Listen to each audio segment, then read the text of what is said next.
여러분 요즘 더워도 너무 덥죠? 오늘도 아침부터 얼마나 더운지요.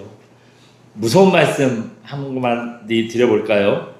여러분 이렇게 더운데요. 올해가 제일 시원한 여름이래요. 네. 날이 이렇게 더운데 무슨 제일 시원하다 그러냐? 이게 무슨 말이냐? 무슨 말이냐 하면은요. 지구온난화 때문에 앞으로 매년 더워질 거래요. 그러니까 내년은 올해보다 분명히 더 더울 거랍니다. 그래서 올해가 제일 시원한 때라는 거예요. 네. 그렇다 보니 이렇게 더운데 여러분 이렇게 더울 때는 참 만사 제쳐놓고 시원한 물에 들어가는 게 간절하잖아요. 근데 우리를 그렇게 시원하게 해주는 물이 과연 좋기만 할까요? 네. 감당할 수 없을 정도로 많은 물은요, 두려움의 대상이 되기도 합니다. 잠깐 한번 보여주시겠어요?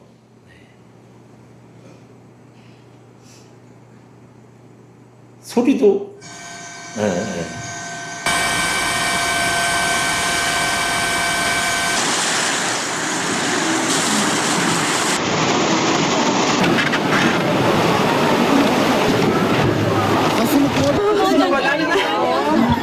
家が流されています。船が流されている様子も確認すること。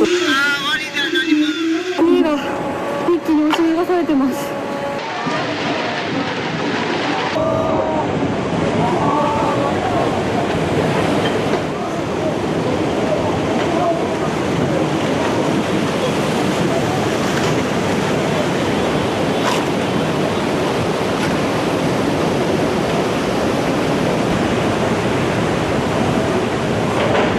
建物の1階は完全に 네, 아마 다 됐을 것 같은데. 네.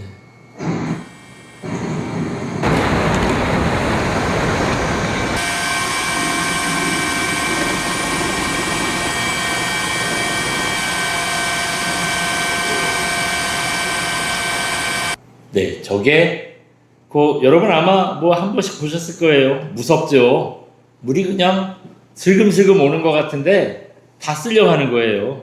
2011년 3월 11일 진도 9.2의 그 동일본 대지진 때 쓰나미가 발생했는데요.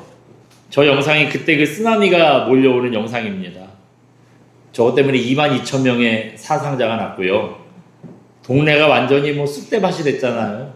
물이 그냥 몰고 와가지고 다 쓸려가잖아요. 완전히 폐허가 됐대요. 왜 저거 보여드렸냐 하면 아마 모르긴 몰라도요. 노아의 홍수 때 저거보다 더하면 더했지. 아마 그런 생각 들지 않으세요? 노아 시대에 홍수가 났을 때 우리는 어떻게 생각합니까? 하늘이 뚫리고 비가 막 엄청 쏟아져가지고 홍수가 났을 거라고 생각하잖아요. 근데 여러분 그게 아니에요. 성경을 좀 자세히 보시면 창세기 7장 10절에 보시면은요. 하늘에 창문이 열린 것처럼 비가 쏟아진 건 물론이고요. 땅에서도 큰 깊은 샘들이 터져 이런 표현을 하고 있어요. 그러니까 땅에서도 샘이 막 터지고 땅이 갈라지면서 물이 막 솟아오르는데 물이 엄청나게 솟구쳐 올랐다는 거예요. 어쩌면 하늘에서 그 비가 내려봐야 얼마나 내려요. 밑에서 땅 밑에서 막 쏟아지는 물이 솟아오르는 물이 훨씬 더 많았을까 모르겠어요. 그때 솟아오른 물들이 방금 보신 저 영상처럼 사람이고 물건이고 세상에 있는 것도 다 쓸어가는 겁니다. 다 쓸어가는 거예요. 요즘같이 더운 날이면 시원한 물에 들어가고 싶은 마음이 간절한데 사실 물이 이렇게 무서운 겁니다. 물은요 사람이 통제할 수 없어요. 물이 한번 쏟아지기 시작하면 사람이 막고 자시고 할 수 있는 게 없는 거예요. 도망가는 것밖에 길이 없는 거예요. 오늘 본문에 보시면 우리가 받은 구원을 노아 시대 때 홍수에서 구원받은 것으로 비유하고 있습니다. 구원이라는 말이 이스라엘 말에 보면은 두 가지 단어가 있대요. 한번 잠깐 보여주시겠어요? 네. 같이 한번 이스라엘 말은 오른쪽에서 왼쪽으로 읽는다 그랬죠? 네, 그러니까 뭐라고 읽는 거예요? 예슈아. 저게 예슈아라는 말의 이제 발음이고요. 네, 예슈아요. 뜻이 뭐래요? 여호와는 구원이시다. 여호와는 구원이시다. 그러니까 예슈아라는 말이 여호와는 구원이시다 그런 뜻이고 저 구원이라는 의미의 말인데 여호수아라는 사람 아시잖아요. 성경의 구약에 보면 여호수아 서도 있죠. 그 여호수아의 이름도 예슈아에서 파생된 말이고요. 또 예수님 할 때 그 예수라는 이름도 바로 저 예슈아에서 변형된 말이라는 겁니다. 그리고 저게 이제 그 구원을 뜻하는 첫 번째 말이고요. 그 또 한 가지 구원을 뜻하는 단어가 있대요. 한번 또 보여주시겠어요? 네.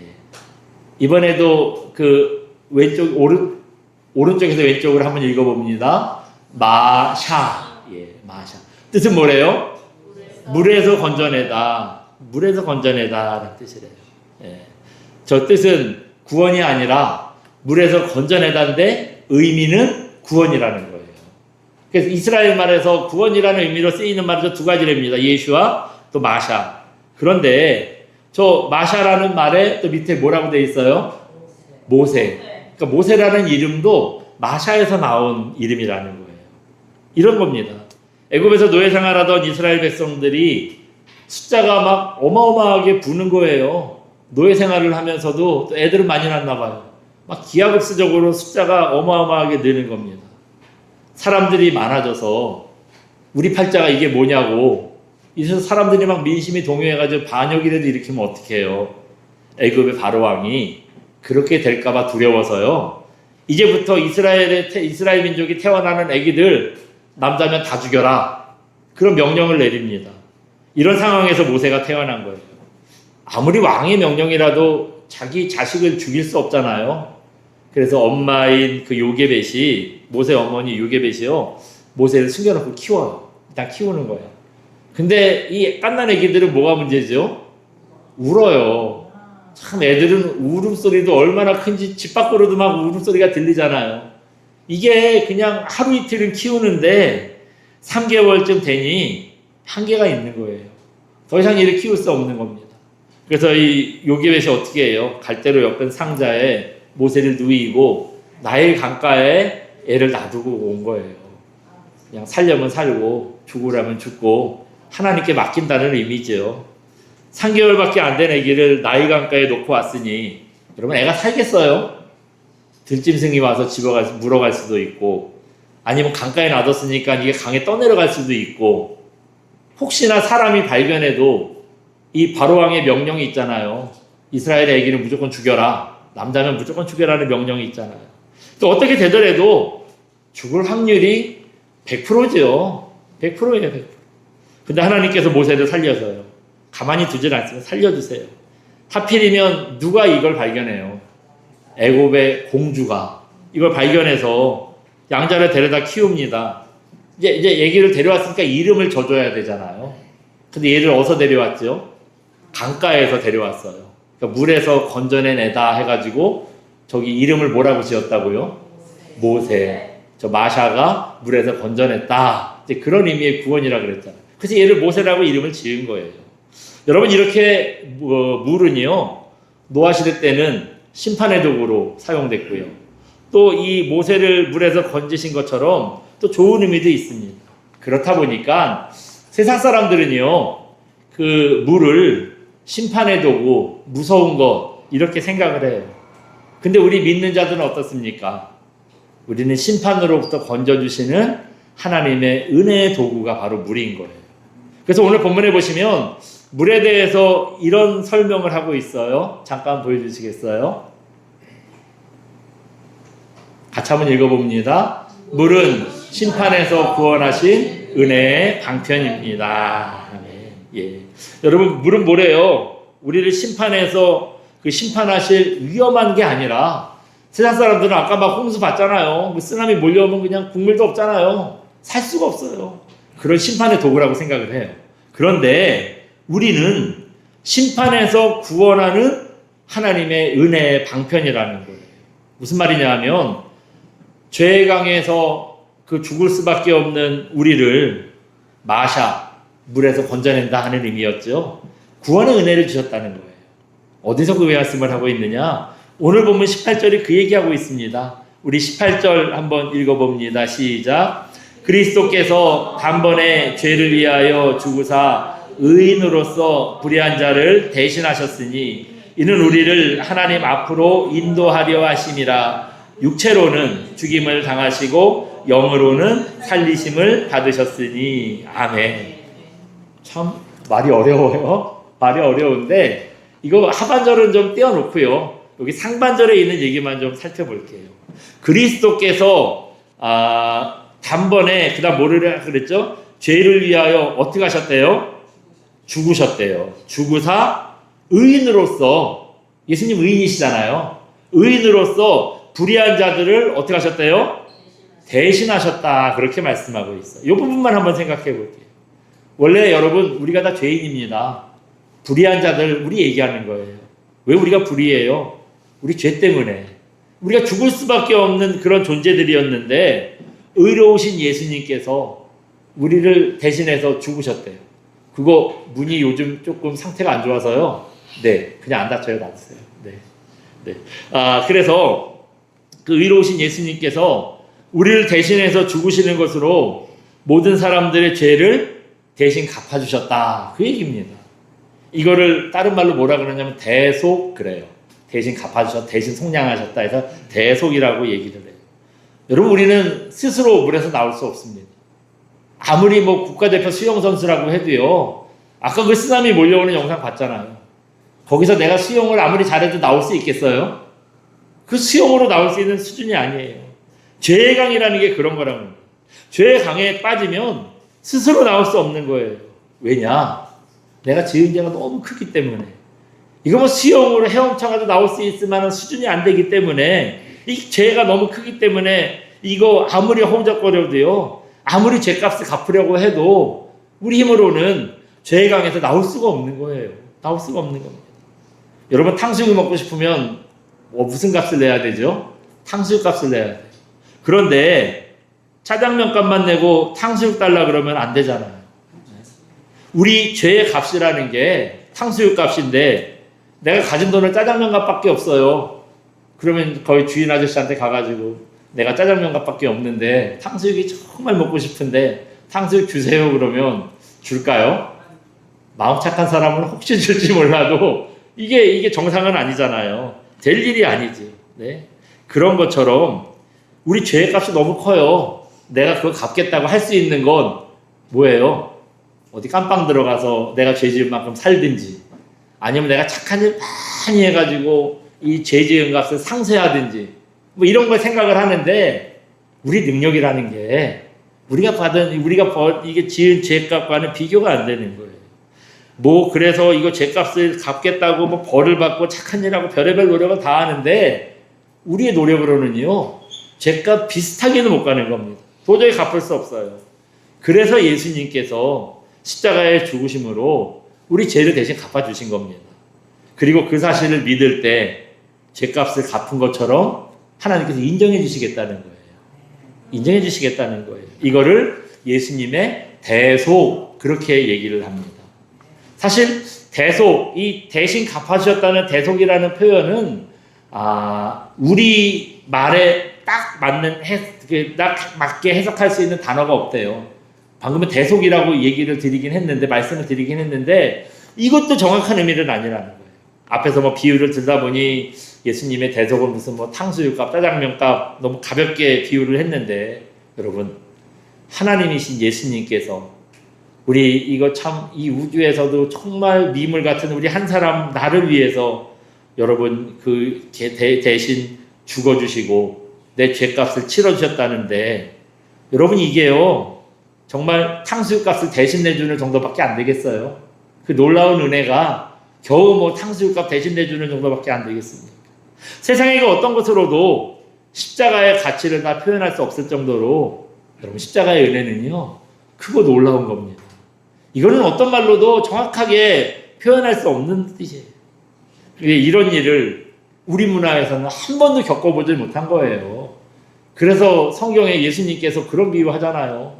그 1만 달란트 탕감 받은 사람이 뭐 얼마 조금 빚진 사람 나한테 돈 안 갚았다고 가서 막 멱살 잡고 막 때리고 이러는 거 그거 나쁜 놈이라고. 예? 도저히 인간의 힘으로는 갚을 수 없는 놀라운 그런 빚을 탕감받고도 겨우 나한테 뭐 몇백 그 안 갚은 사람 가가지고 멱살 잡고 돈 내놓으라 그런다고 뭐 그런 비유의 말씀도 하시잖아요.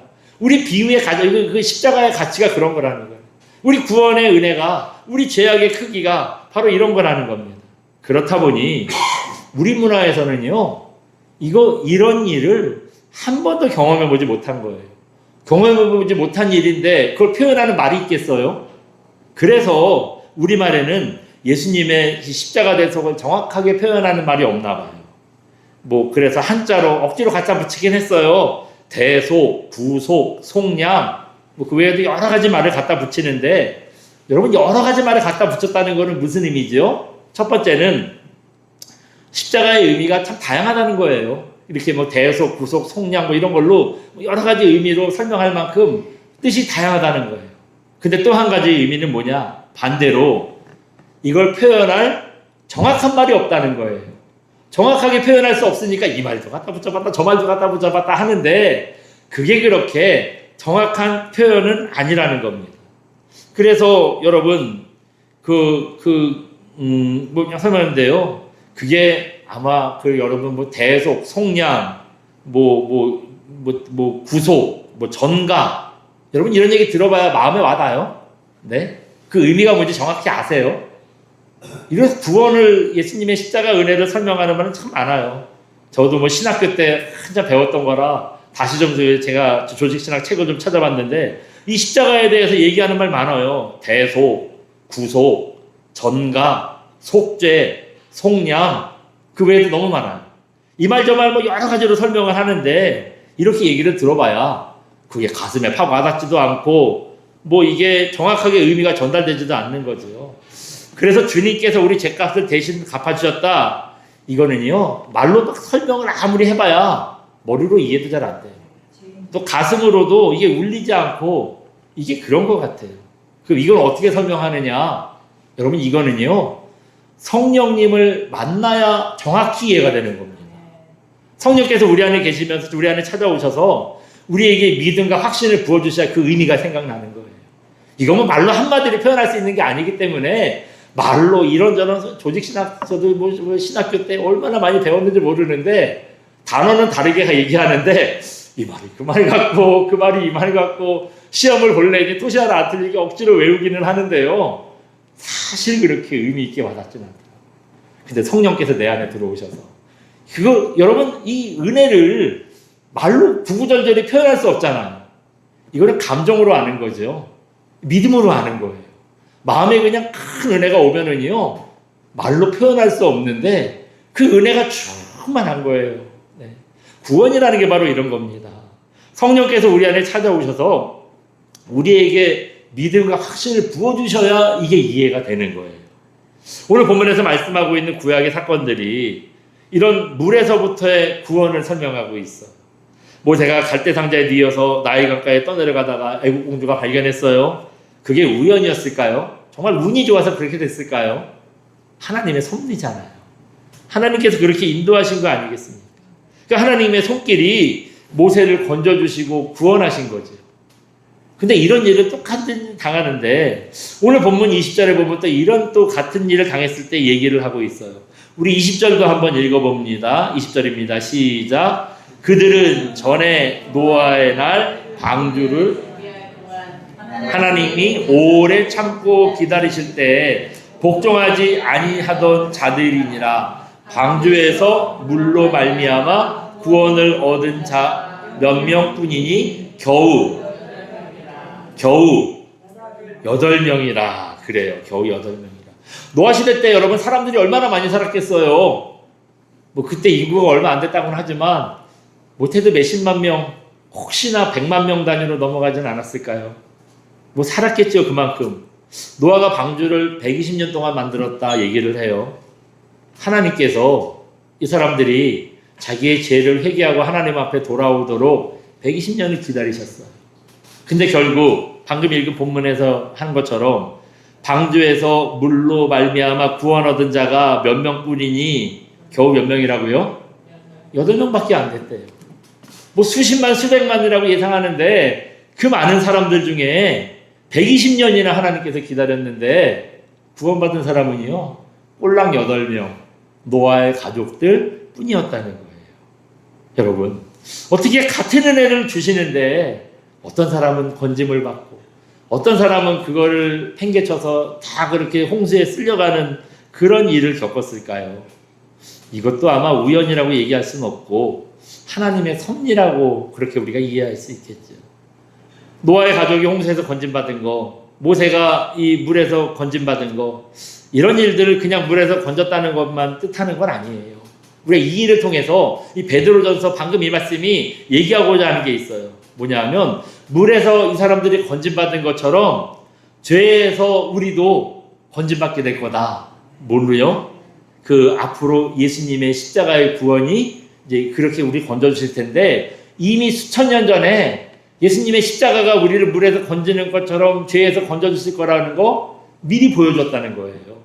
그거를 성경에는 예표라 그러죠. 예표라는 건 미리 보여주신다는 거예요. 그러니까 노아의 방주를 보면서 모세가 이 물에서 건진 걸 보면서 우리는요, 이거 건진받았다, 아이고 살았다, 다행이다, 이것만 보시면 안 돼요. 이걸 통해서 뭘 생각해야 되느냐? 하나님께서 이 사람들을 물에서 건져주신 것처럼 예수님도 십자가에서 우리를 죄에서 건져주시는구나. 이것까지 우리가 봐야 합니다. 본론적인 좀 얘기를 맺어보면, 그렇다면 우리가 구원받았다는 얘기, 사실 우리 오늘 본문 읽어봤는데 읽어도 무슨 말인가 이해가 되세요? 참 어려워요. 말이 참 어려워요. 근데 왜 이렇게 하나님께서 강조해서 물에서 구원받았다는 얘기를 하실까요? 사실 물에서 구원받았다는 게 포커스가 아니라 구원받았다는 게 포커스죠. 물에서 구원받을 수도 있고 이제는 예수님의 십자가로 구원받을 수 있고 결론은 구원받았다는 겁니다. 왜 이렇게 구원받았다는 걸 베드로가 강조를 하느냐? 바로 이 이유 때문에 그렇습니다. 한번 보여주시겠어요? 같이 한번 본문이다. 구원받은 자답게 흔들림이 없어야 하기 때문입니다. 아멘. 우리가 물에서 구원받았다는 거 왜 이렇게 강조를 했대요? 구원받은 자답게 어떤 일이 있어도 어떻게 되지 말아야 한다고요? 흔들리지 말아야 한대요. 흔들리지 말아야 하기 때문입니다. 우리 어려움 당하면 마음이 어떻게 되죠? 흔들려요. 시험 들고 부정적인 생각도 되고 와 이거 뭐 이러냐 막 그리고 인생을 낙심하게 되고 이게 쉽게 시험에 들고 흔들립니다. 그래서 17절 보시면 또 이 베드로 사도가 이런 말씀을 했어요. 같이 한번 17절 봅니다. 시작. 선을 행함으로 고난받는 것이 하나님의 뜻일진데 악을 행함으로 고난을 받는 것보다 나으니라. 아멘. 여러분 우리가 착한 일 하면은 선을 행하면 사람들이요 잘한다, 야 대단하다 다 박수 쳐주고 좋아한대요. 네? 방금 읽은 말씀 보니까 아니래잖아요. 선을 행하다가도 고난받을 수 있대요. 때로는 선을 행하다가 고난받는 게 누구의 뜻이래요? 하나님의 뜻일진데 우리가 선을 행하다 고난받는 거 하나님께서 그걸 원하실 수도 있다는 거예요. 여러분 선 중에서는 어떤 선일까요? 사람 목숨 구해주는 선일까요? 아니면 뭐 어려운 사람 집안을 일으켜주는 게 선일까요? 착한 일 많이 하는 게 선이 아니라 물론 그런 것도 선이지만 우리 믿음의 사람에게 선 중에 선은요 바로 이겁니다. 믿음을 지키는 거예요. 어떤 상황에서 흔들리지 않고 믿음을 지키는 게 선이에요. 그래서 성경에서 말하는 의롭다 할 때 의인은 착한 일 하는 사람을 의인이라 그러지 않고 예수님을 잘 믿는 것 자체를 의라고 얘기한다고 로마서에 말씀하고 있어요. 이 베드로전서가 쓰여질 당시는 어떤 상황이었냐 하면 네로 황제의 핍박이 가장 극심했을 때입니다. 이 베드로도요. 오늘 우리가 읽은 거 베드로 전서잖아요. 베드로 전서를 쓰고 2, 3년 정도 후에 베드로 후서를 또 썼다 그래요. 그리고 베드로 후서를 쓰고 얼마 후에 베드로가 그 네로 황제에게 순교를 당합니다. 순교를 당해요. 사람이 여러분 핍박받으면 믿음이 흔들릴 수밖에 없잖아요. 이 당시에 베드로만 목숨을 내놓는 순교를 당했겠어요? 베드로뿐만 아니라 믿는 형제들이 다 그런 상황이었어요. 예수 믿으면 죽인다는데 눈 하나 깜짝 안 하고 안 흔들릴 사람이 어디 있겠어요? 다 사람들이 그래서 불안하고 염려하고 겁나니까 다시 배교하고 이런 상황들이었어요. 그렇더라도 믿음을 지키는 선을 행하다가 고난당하는 게 누구의 뜻이라고요? 하나님의 뜻이라는 거예요. 그게 하나님의 뜻이라는 거예요. 그래서 베드로가 핍박당하면서도 믿음을 지키다가 순교한 겁니다. 또 오늘 여기 이 편지를 보내는 이 믿음의 성도들에게 하는 얘기예요. 고난당하는 성도들에게도 핍박이 온다고 예수님 부인하지 말고, 고난이 오더라도 차라리 죽음으로 믿음을 지키라고, 그게 하나님 뜻이라고 격려하고 있는 겁니다. 왜냐하면 여러분, 왜 우리가 그래야 돼요? 우린 세례받고 구원받고 죄에서 건진받은 하나님의 백성이기 때문에 그렇다는 거예요. 지금 그래서 이 구원의 얘기를 이 뒤에서 하는 얘기예요. 우리가 왜 고난이 오는데 도망가지 않고 끝까지 목숨까지 내놓고 믿음을 지켜야 되냐? 우리가 세례받고 구원받고 죄에서 건진받은 하나님의 백성이기 때문에 그렇다는 거예요. 그러니까 고난이 좀 온다 그래서 뭐 손해 좀 봤다고 여러분 믿음이 흔들리면 안 되잖아요. 세상에서 제일 믿을 수 없는 사람이 어떤 사람이죠? 여러분 사시면서 세상에서 제일 믿을 수 없는 사람이 어떤 사람이에요? 이랬다 저랬다 하는 사람 아닌가요? 오늘 이 말했다, 내일 저 말했다. 진짜 답답하고 화나잖아요. 왜 저럴까? 네? 이 사람 진짜 만나기도 싫잖아요. 반대로 믿음이 가고 신뢰감이 생기는 사람은 어떤 사람이세요? 네? 어떤 일에도 흔들리지 않는 사람, 꾸준한 사람, 한 번 말하고 행동한 거는 끝까지 변치 않고 지키는 사람, 이런 사람은 왠지 믿을만 하잖아요. 그 공부 잘하는, 그 공부 못하는 애들의 특징이 있더라고요. 제 얘기예요. 제 얘기예요. 뭐냐면 맨날 뭐 이거 왜 해야 되냐고 막 이유를 따져요. 그리고 오늘은 참고서가 어디 없어져서 못하겠다 그러고, 공부하려니까 또 오늘은 또 공부할 기분이 아니라 못하겠다 그러고, 아무튼 못할 이유만 따져. 핑계거리만 찾는 거예요. 근데 공부 잘하는 애들은요, 보니까 그냥 해. 무조건 하는 거예요. 여러분 소풍 갔다 와서 피곤하잖아요. 공부 잘하는 애들은요, 소풍 갔다 와서도 공부한대요. 저녁에 뭐 하냐 그랬더니 공부한대. 야, 그런 애들도 있어요. 또 뭐 홍성 하나도 공부하고요. 교실에서 난리가 났는데 걔는 앉아서 공부해요. 예? 공부 잘하는 애들은 잘할 수밖에 없나 봐요. 예? 그냥 하는 거예요. 근데 가만히 보니 우리 믿음의 방식이 그렇더라고요. 힘들고 고통스럽고 속상하고 어려워도 여러 가지 생각할 필요 없어요. 그냥 그 길 가는 겁니다.